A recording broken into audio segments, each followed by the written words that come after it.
More than 3 decades after it sank, a shipwreck off the coast of Newfoundland is finally getting cleaned up. The Manolis L went down in 1985, but only began leaking fuel following a storm just 5 years ago. That pollution poses a threat to the fragile ecosystem and the local economy that depends on it. So now, more than 100 people from across Canada and the U.S. are on site to help pump the oil out. The CBC's Chris O'Neill-Yates joined the Coast Guard for a first-hand view of the operation near Change Islands in the province's northern coast. In this idyllic corner of Canada, the sea is life.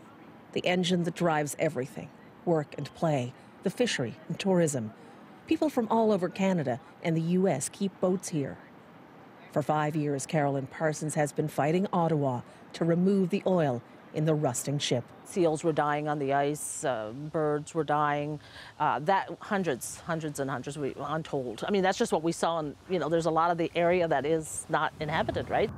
Sitting on the ocean floor 70 meters below, the Manolis L, with some 150,000 liters of oil still inside. A leaking time bomb, threatening marine life and industry. The salvage vessel sits above the wreckage. Over the next 4 weeks, its crew will complete the delicate task of pumping that oil off the sunken ship. The hose will pump it out, back aboard the ship. The Coast Guard invited us along to show how it's being done. It's important to the people that live here, the stakeholders, the local communities, and to ease their mind on the risk that it exposes them to in their economy and their livelihood.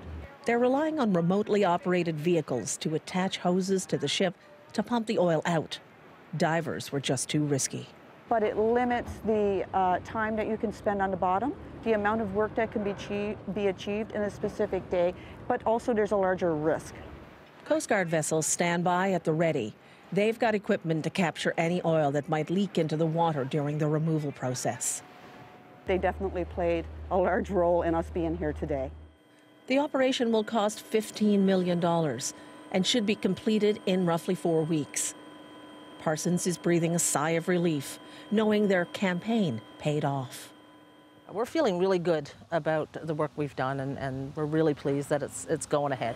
Finally, after 3 decades, the threat of oil fouling this magnificent stretch of coastline will be no more.